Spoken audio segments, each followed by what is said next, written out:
Welcome to the Act and Unwind podcast, an ongoing conversation on a free and virtuous society. I'm your host, Eric Kohn.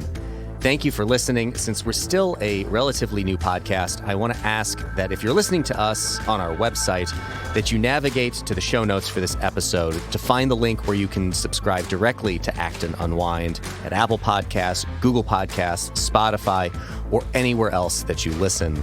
And if you like the program, please leave us a 5-star review at Apple Podcasts so as to help more people find the show. This week, I'm joined by Stephen Barrows, Acton's Managing Director of Programs, and Dan Churchwell, Acton's Director of Program Outreach.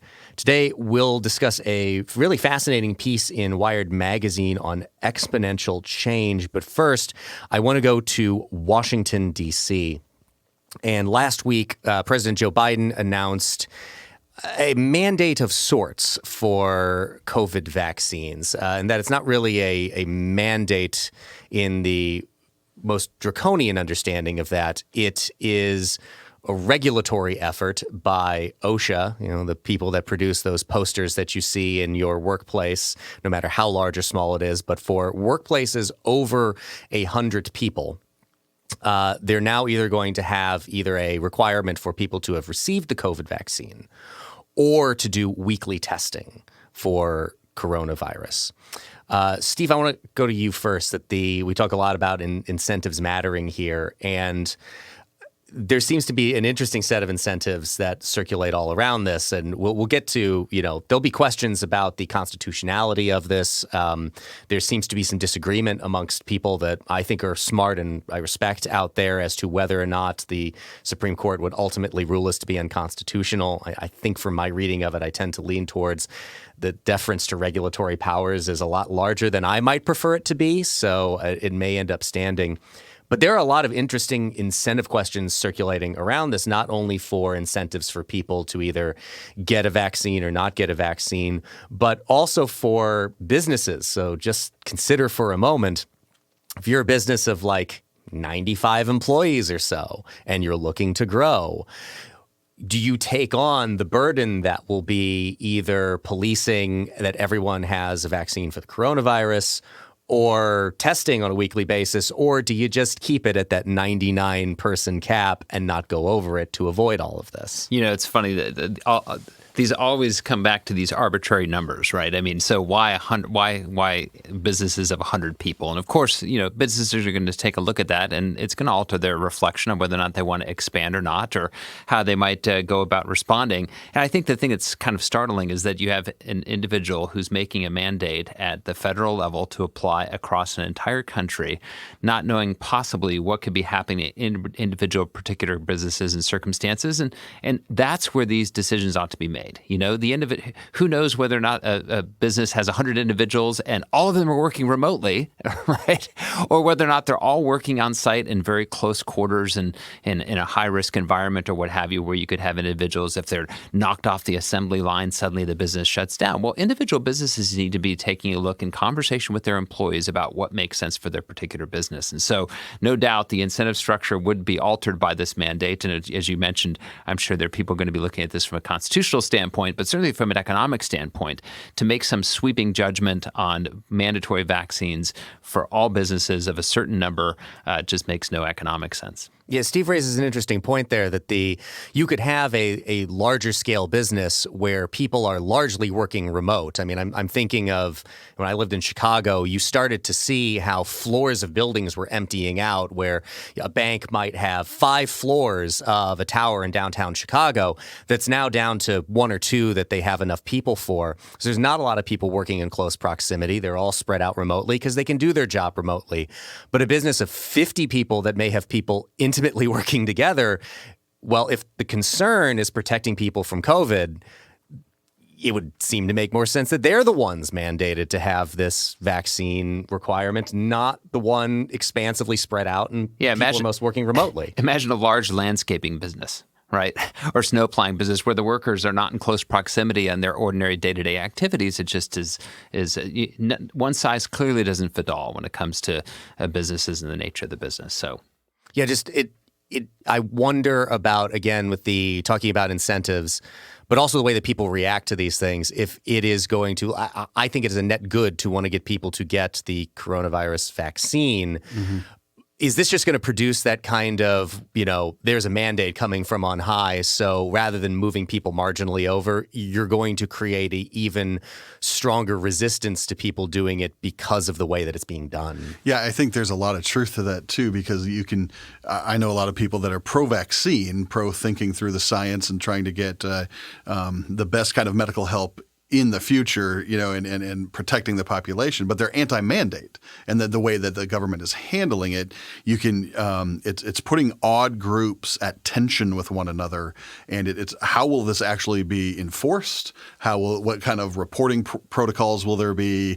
I think it largely it could be a slippery slope to different kinds of overreach in ways that are technologically centered. In other words, what kind of systems will be put in place where will they have to log in the computer and let people know, or scan their phones, and what kind of protocols will be put into place in each of these businesses to make sure the mandate is covered. Yeah, well, the slippery slope part of it is interesting. So I listened to a conversation. We talked a bit about this recently on Act and Unwind of what's going on in Australia. Oh, yeah. And I listened to an interesting conversation on the Fifth Column podcast over the weekend where they had Josh Sepps, who's a media personality who responded to Connor Friedersdorf's piece in The Atlantic about what's going on in Australia. And two examples of the kind of point that I think you're raising, Dan, are at play in there, which is in some areas of Australia, you have QR codes everywhere now. And we've all seen the QR codes everywhere now, right? You scan it to get your menu at a restaurant, which is one of the other COVID-related things I don't think is ever going away. You also have QR codes that you kind of scan when you go into a bar or a restaurant and leave a bar or a restaurant. And the whole point of that is contact tracing.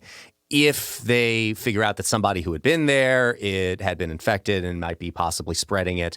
Of course, you can see the possibility for abuse of all of that. The one that Connor raised most specifically was about an app that you would install on your phone. Now, Zepp's point was, to be clear, this is a voluntary thing that is attempting to avoid people having to do the 2-week stay at the COVID hotel where you quarantine. Instead, having them self-quarantine. And the way that they would ensure that is installing this app where they may ping you, whoever's enforcing it, and you have 15 minutes to take a picture verifying that you are where you say that you are. But it's not hard at all to see how creepy the implications of that could be not much further down the line. Yeah, absolutely.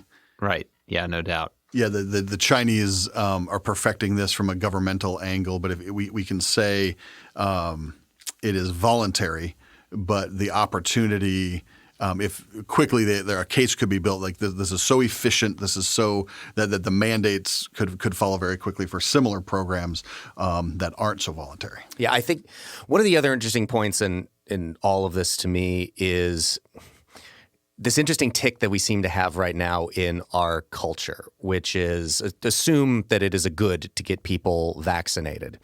I think for all the reasons we've discussed, there are problems in a mandate approach to doing all of that because of the reaction that it might induce. It seems to me that there's a large group of people now that rather than perhaps trying to come up with public policy regimes that would get people to do the right thing, even if they did it for the wrong reason, they would rather be righteous about this is the right thing to do.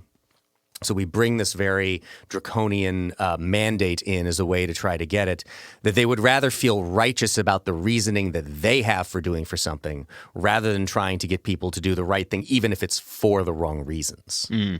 Yeah, I think that there might be something to that. When I think about what's happened with federal mandates in general, it once again goes against that principle of subsidiarity that we really emphasize here at the Acton Institute. I mean, on the one hand, we know, individual freedom. We're also social creatures. We're engaged with other individuals. Our behavior has impacts and spillover effects on other individuals. But so often when it comes to these kinds of policies that are imposed from the top down, it doesn't take into account what happens at the local level, what happens in local communities, what happens happens in that principle of subsidiarity, where we allow individuals with the most relevant information to make these kinds of decisions in the way that best assist their local communities. And the same thing holds true with businesses. So I think there is that concern that you've identified.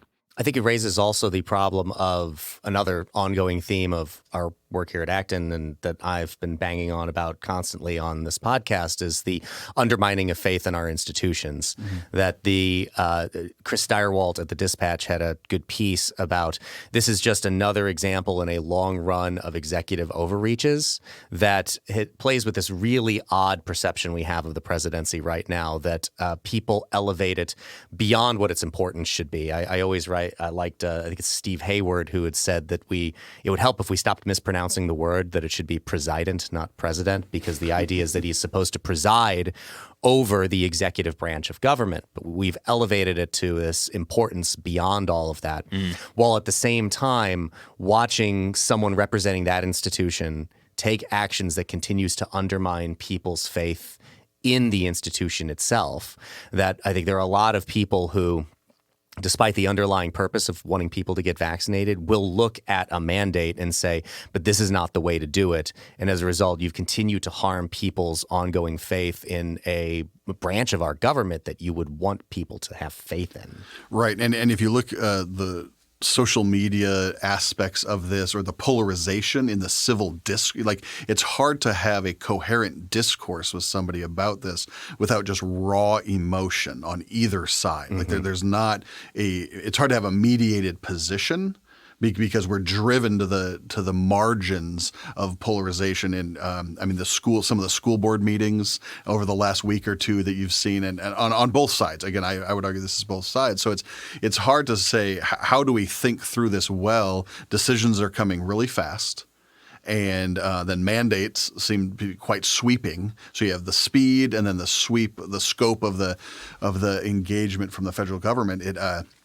It lends itself to people being really, really polarized, and it's hard to come through with some sort of reasoned judgment on what is wise, and that's what I find somewhat troubling in the whole affair. Mm-hmm. I think that's a really good point, that people, because of the way we've sorted so much of this conversation through partisan lens, through the need to go into our camps, to be parts of political tribes, and to reference Amy Chua there, that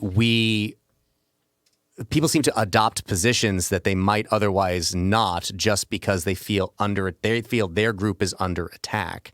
I think you see this in some of what I think are the bizarre inconsistencies having to do with certain policies here, because you would think, right, that the idea of the vaccine is that it's supposed to protect you personally from COVID. So the people who don't want to take the vaccine, well, logic would seem to suggest that they're the ones who would say, okay, I don't trust the vaccine, I don't want to get it, so you would take other precautions. You would adopt masking. Mm-hmm. But we have this weird position right now that we're all in, where the people who don't want to take the vaccine are also the people who don't want to mask. And the people who are vaccinated, I'm generalizing, of course, but the people who are vaccinated are the ones who are wearing 2 masks instead. And it seems completely illogical, unless you're going to look at it through that tribal perspective, that people are just filtering it through political priors rather than through any meaningful, logical conversation. Right. I think that's a good way to summarize it. Dan, I want to go to our second topic for today, which is you found a very fascinating article in Wired, and why don't you go ahead and tee that up?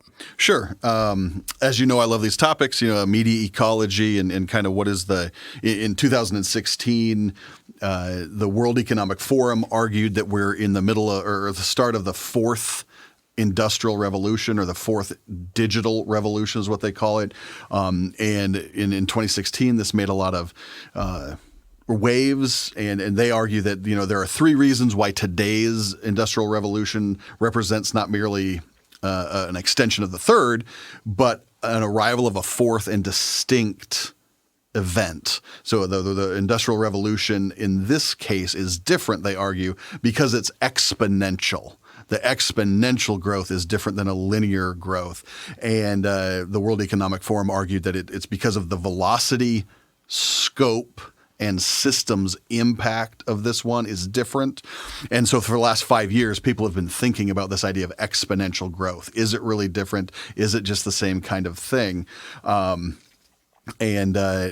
argument is that the technologies that we now have blur the lines between physical, digital, and biological sphere. I mean, is what we were just talking about. Right. The speed of the mRNA development and some of those, the complexities that the everyman doesn't understand. So the mistrust about what an mRNA vaccine is, people just don't even know you hear what that is. Those right? conversations, but this alters fundamentally your DNA, which is not. That is not the science behind it, but you can't hardly fault people for, mRNA is a new technology. It's, it's been in development for a number of years, and the story of Moderna as a company is fascinating in its own right. But you can't fault people for a suspicion of something that is difficult to understand and that there's not been a lot of time for them to understand. Yeah, for a lot of people, it almost sounds like witchcraft. Right. It's like, what is this? How does this work? They have no touch points. That's a really great point that I can't remember who the quote is from, but like any technology sufficiently advanced at some point is pretty much to people indistinguishable from magic. Right. For sure. And so for about 5 years, people have been trying to, and longer, but the last 5 years, because of the World Economic Forum's engagement with this exponential topic, people have been thinking about it. And Azeen Azhar has written a book called Exponential. It releases this month. And he wrote, there's an excerpt of it in Wired magazine as of last week. And he kind of sets the stage, a pretty provocative article. And that's why a lot of people like it or don't like, because it is so provocative, but that modern business is growing. He uses multiple examples. He uses Amazon. He uses Kodak and biological companies. That the idea of knowing the future, kind of a futurist position, that any business willing to survive has to think with exponential definitions in mind rather than linear. He throws out the idea of any kind of innovation or traditioned innovation that happens linearly. And he said just the speed at which technological computing power is happening will affect all of the companies that kind of rule our lives to some degree. Mm-hmm. I think he gets it early in the piece to reference to Moore's Law, which I think is a good way to really understand this, and one that I actually had a little understanding of coming into reading the article, that it's the every 10 years, the cost of processing that can be done by a computer will decline by a factor of 100. Or the way that it had originally been relayed to me is that the way you get advances in microprocessors is essentially it's a little bit, and then an explosion of advancement. Kind of the Oscar Wilde quote on going bankrupt, right? How did it happen? Slowly and then all of a sudden. Yep. You get these huge advancements, and that's how we go from, just recalling as I was watching over the weekend the FX series on the Bill Clinton impeachment and remembering what the 1990s were like. The home computer that we had less memory on it than a thumb drive that you could buy today.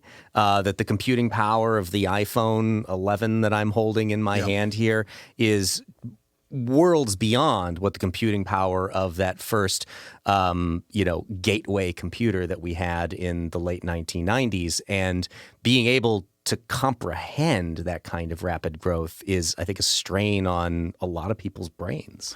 Well, and it's the many different places, the speed at which this is in some would say infected or engaged so many different aspects of our lives. Medicine, education, the whole, there's just an upheaval and an uprooting of all kinds of business principles in all kinds of different spheres. So it's not just like the light bulb. That happened over a century, if you will, for effects to take, for those things to take into effect.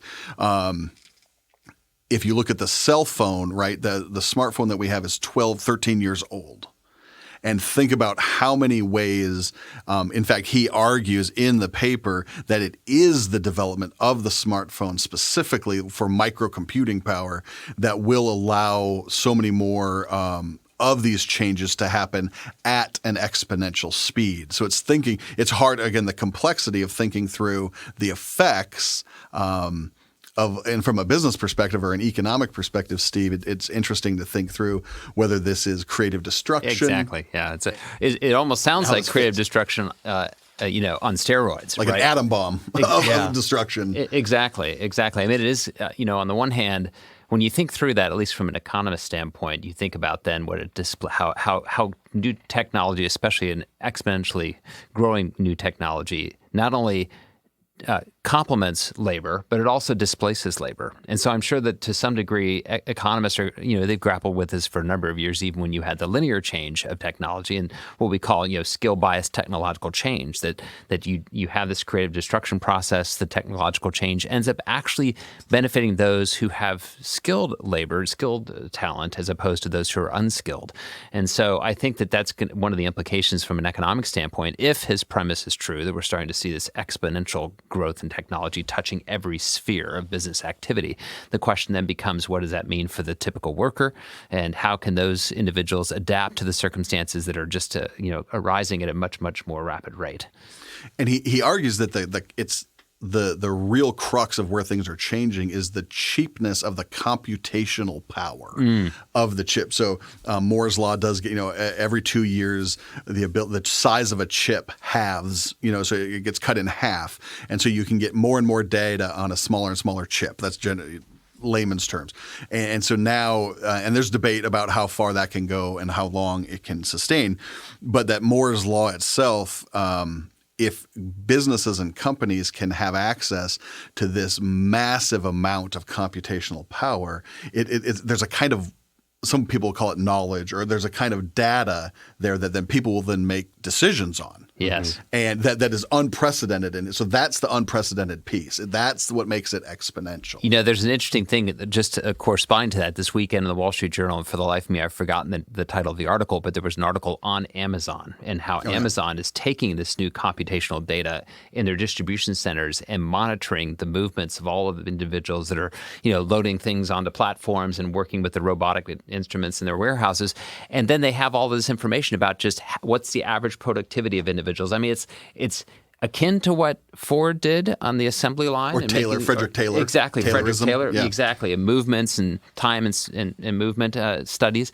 But it's, again, on steroids. And so the question then arises, well, what's happening? Are you creating a situation where the workers not only are becoming more productive, but also then, there are, of course, concerns at Amazon warehouses about individuals and being able to keep up with the pace of what the data is telling them they should be doing and setting metrics for those individuals. So it does create some very interesting both positives, right, but also then some individual downsides, just like any other kind of creative destruction activity would. And we'll find the Wall Street Journal piece as well as put a link to that and to the Wired piece in the show notes for the episode here. Steve, to what you were saying about the economic impacts on the worker that could come from this, thinking about it from both a sociocultural and a political perspective, we're still currently struggling to deal with the creative destruction that we have seen.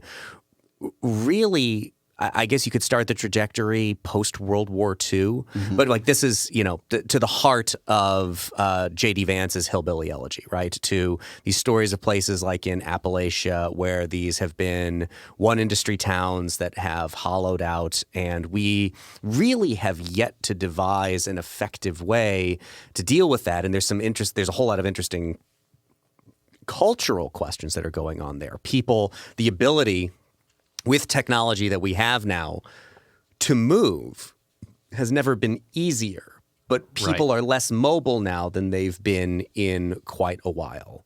And I wonder what the acceleration of all of this is going to do to all of those problems. If we're still struggling to deal with the impacts of this kind of creative destruction on a linear level, how are we going to be able to deal with the impacts of it on an exponential level, assuming that this kind of thing does continue?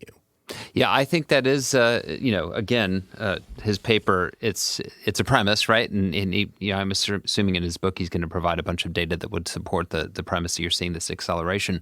The whole process of creative destruction itself. At the individual level, it creates damage for certain individuals who, as they're displaced in the workforce. One of the things I think about, if I used to live just off the Long Beach and LA Harbor in San Pedro, California, and you could just see these ships coming in and just the massive amount of imports that are coming into this country.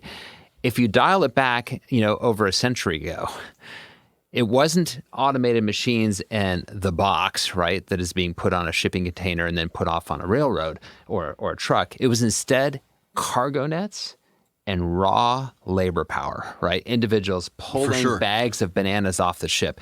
Well, there's a great book, by the way, by Marc Levinson called The Box that talks about the development of the shipping container and just how it's revolutionized trade and globalism and globalization, that it's been essential. Well, in every case that manifests itself in the shipyards and the docks and so forth, you had massive amounts of displaced labor. Right, where suddenly individuals who, by their raw strength, made use of their gifts and talents in that way. But could we ever conceive going back, right, to an era when we had nets that were pulling off of individual cargo ships by individual men, right? It's just not going to happen. So I think when we take a look, and it's kind of, I guess, makes us anxious to think about this exponential change. If history demonstrates and continues what it's demonstrated in the past, there will be then manifestations of other means for individuals through this process to be able to find other kinds of work to do. Of course, that doesn't minimize the individual suffering, right? I think that's what makes it most provocative. Yes. This article, most provocative, is because he's saying you can't think that way.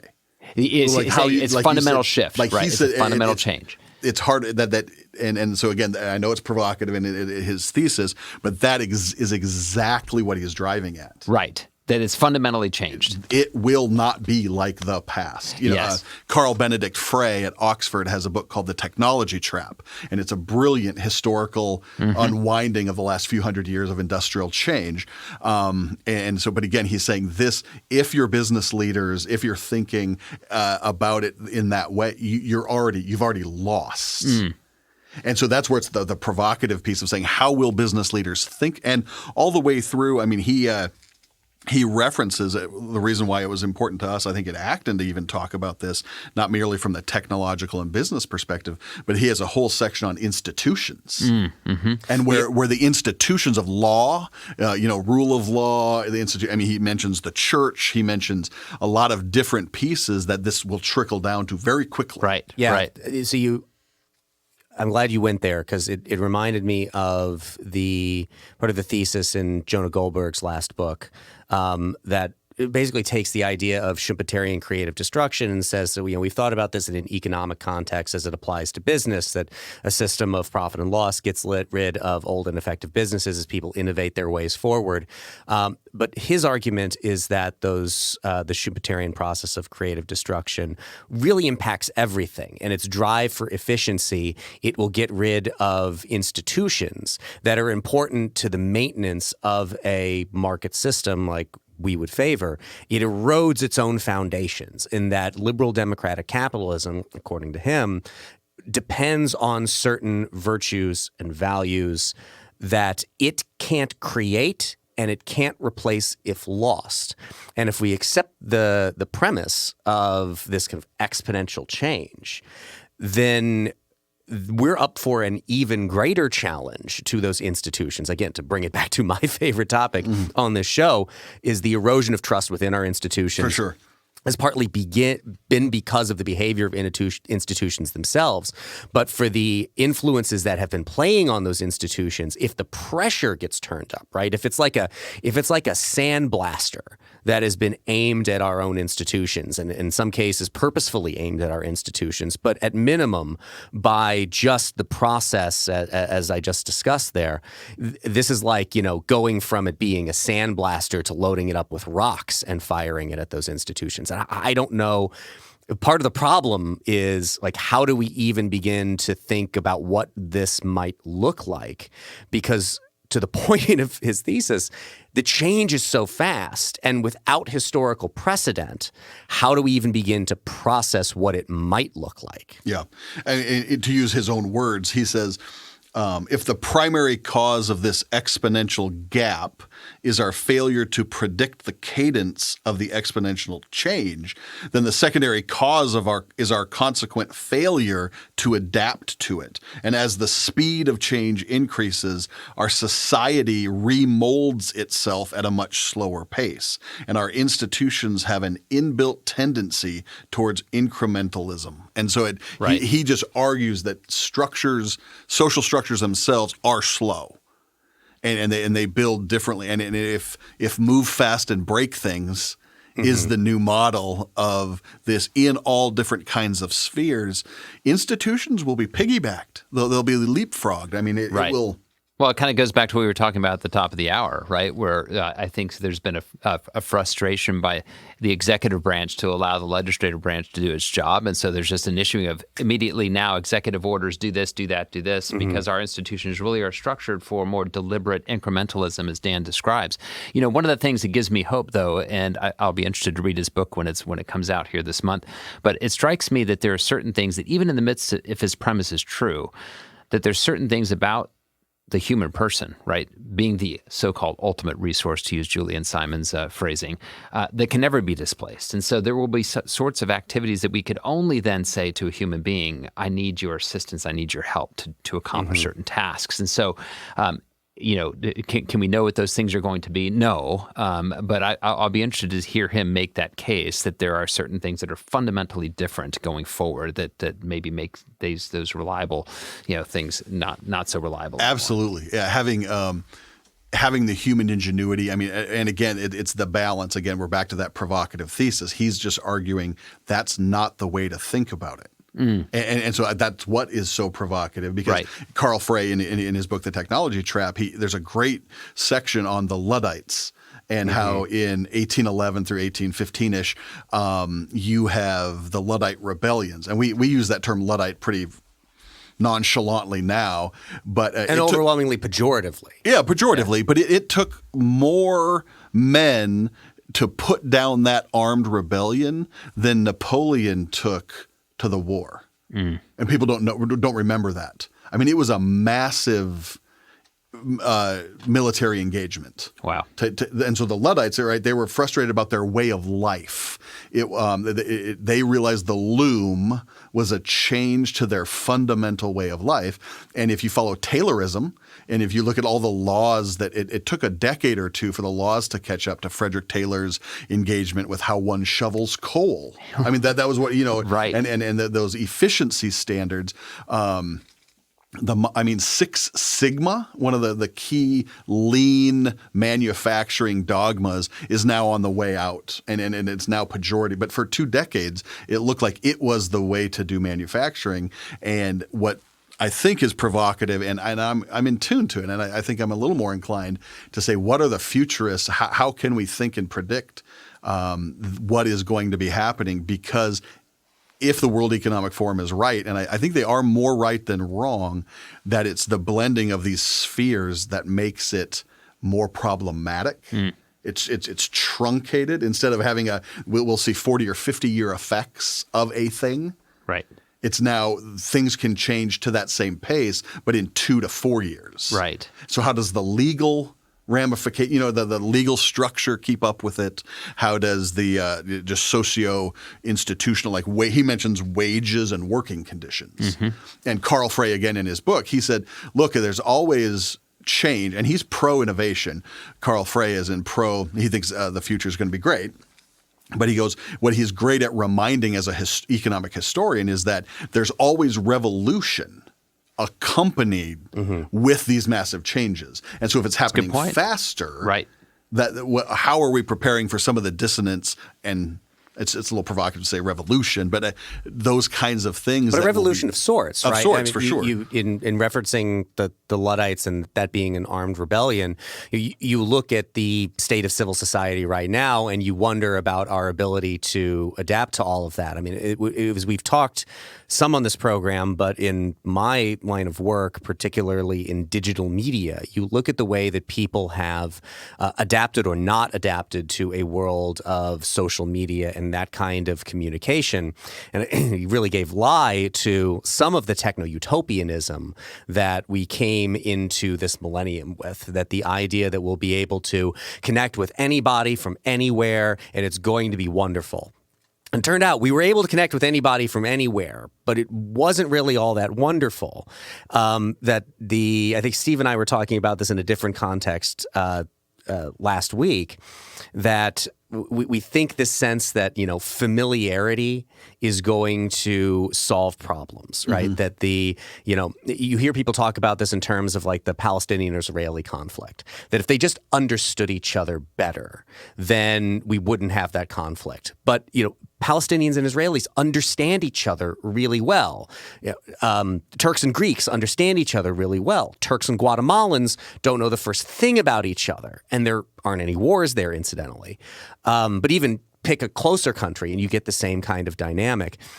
Our ability to wrap our brains around, and I think this is what's so fascinating to me about this, is even if you did your best to understand the pace at which change is taking place, the acceleration that he's talking about means that you can never quite keep up with it. And what I wonder about is the kind of social unrest that is going to come that we've seen historically, right, that there's precedent for. And it seems that we are not, at this moment in time, well suited to handle those kinds of social unrest situations, that if we had stronger institutions, we might, as a result, be able to handle it better. But I think perhaps, as I mentioned numerous times, Yuval Levin's work on institutions, there was a reason that his book on it was entitled A Time to Build, right? And not A Time to Rebuild. And that is to, perhaps through the process of creative destruction, understand which institutions haven't been serving us as well as they should.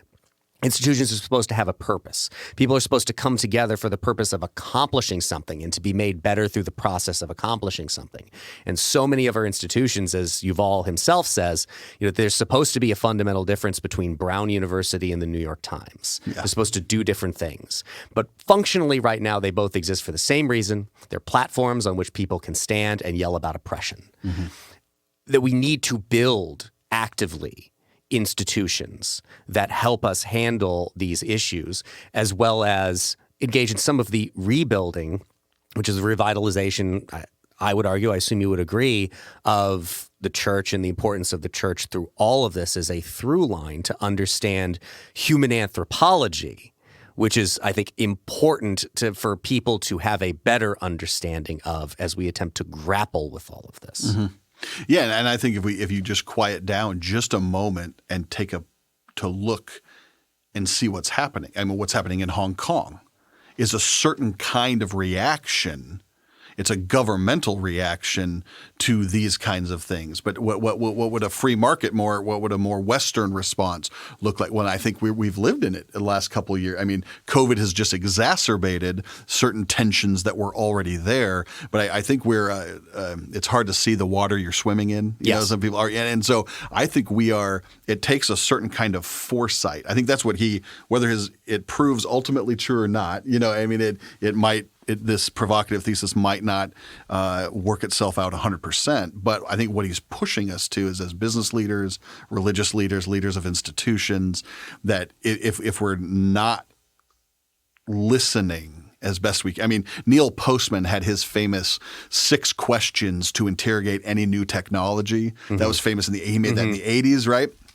Well, on the Ezra Klein show just several weeks ago, Michael Sakasis, who's a media ecologist that thinks about a lot of these media topics, was interviewed there, and he updated it to 41 questions to ask technology. But it's those people who are asking and trying to slow down. Let's think about what are the costs? Who stands to benefit from these technologies? There's some questions that just the speed at which these are happening they're just very hard to ask. Right. But if we don't, I think there is historical precedent, and again, it's truncated now even worse, that if there aren't people somewhat the brakes to the gas of innovation or the gas of, let's do this kind of exponential or have this exponential growth, but there have to be people that think through these ethically, legal, and moral implications of what could come.